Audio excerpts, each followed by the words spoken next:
अघोरी बाबा, अघोरी कौन है? इनकी वेशभूषा देख आमजन स्वाभाविक तौर पर डरते हैं, तो वहीं कुछ लोग श्रद्धा भाव से दर्शन करते हैं। लेकिन अघोरियों की रहस्यमय दुनिया के अनजाने पहलू जान आप हैरान रह जाएंगे। अघोरी लाइफ कुछ शब्द ऐसे होते हैं जो कानों में पड़ते ही एक ऐसी छवि को ज़हन में पेश करते हैं जिन्हें समझना थोड़ा मुश्किल हो जाता है, लेकिन ये आकर्षित करते हैं। अघोर या अघोरी शब्द के साथ भी ऐसा ही है। अघोरी शब्द का संस्कृत में अर्थ उजाले की ओर बताया गया है। वहीं अघोर का मतलब अप्लस घोर यानी जो कि घोर नहीं हो और सरल हो, हालांकि इनका स्वरूप वास्तव में डरावना होता है। लेकिन अध्यात्म की भाषा में अघोर बनने की पहली क्रिया मन से घृणा को निकालना होता है। मूलतः अघोरी शमशान जैसी जगहों पर सहजता से रहते हैं और तंत्र क्रियाएं सीखते हैं। सामान्यतः समाज जिन चीजों से घृणा करता है, अघोरी उसे अपनाते हैं। श्वेताश्वत्रोपनिषद में भगवान शिव को अघोरनाथ कहा गया है। अघोरी बाबा भी शिवजी के इस रूप की उपासना करते हैं। बाबा भैरवनाथ भी अघोरियों के आराध्य हैं। जानते हैं अघोरियों की रहस्यमयी दुनिया से जुड़े अनजाने पहलू के बारे में। कौन है अघोरी, ये क्या खाते हैं, इनका जीवन कैसा है और वो बातों जो अघोरियों को अन्य साधकों से अलग बनाती है। भगवान शिव को अघोर पंथ का प्रणेता माना गया है। शिवजी के अवतार अवधूत भगवान दत्तात्रेय को भी अघोर शास्त्र का गुरु माना गया है। अघोर संप्रदाय शिवजी के अनुयायी होते हैं। इनके अनुसार शिवजी स्वयं में संपूर्ण है और समस्त रूपों में विद्यमान है।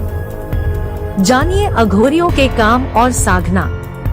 अघोरी खाते हैं कच्चा मांस। कहते हैं कि अघोरियों ने खुद इस बात को माना है कि वे शमशान में रहते हैं और अधजले शवों को निकालकर उसका मांस खाते हैं। हालांकि ये बात आम जनमानस को विभत्स लग सकती है, लेकिन इसके पीछे माना जाता है कि ऐसा करना अघोरियों की तंत्र क्रिया की शक्ति को प्रबल बनाता है। शिव और शव उपासक होते हैं। अघोरी शिव के 5 रूपों में एक अघोर भी है। अघोरी भी शिव जी के उपासक होते हैं और शिव साधना में लीन होते हैं। इसके साथ ही ये शव के पास बैठकर भी साधना करते हैं, क्योंकि ये शव को शिव प्राप्ति का मार्ग कहते हैं। ये अपनी साधना में शव के मांस और मदिरा का भोग लगाते हैं। एक पैर पर खड़े होकर शिव जी की साधना करते हैं और शमशान में बैठकर हवन करते हैं। शव के साथ बनाते हैं शारीरिक संबंध। शव के साथ अघोरी बाबाओं के शारीरिक संबंध बनाने की प्रचलित धारणा है और खुद अघोरी भी इस बात को स्वीकार करते हैं। इसे वह शिव और शक्ति की उपासना का तरीका मानते हैं। उनका मानना है कि यदि शव के साथ शारीरिक क्रिया के दौरान यदि मन ईश्वर की भक्ति में लगा रहे तो यह साधना का सबसे ऊंचा स्तर है। ब्रह्मचर्य का पालन नहीं करते अघोरी। अन्य साधु संत जहाँ ब्रह्मचर्य का पालन करते हैं, वहीं अघोरी ब्रह्मचर्य का पालन नहीं करते हैं। केवल शव ही नहीं बल्कि जीवितों के साथ भी अघोरी संबंध बनाते हैं। ये शरीर पर राख लपेटकर और ढोल नगाड़ों के बीच शारीरिक संबंध बनाते हैं। इतना ही नहीं, जब महिला का मासिक चल रहा होता है तब ये खास तौर से शारीरिक संबंध बनाते हैं। यह क्रिया भी साधना का ही अंग मानी जाती है। माना जाता है इससे अघोरियों की शक्ति बढ़ती है।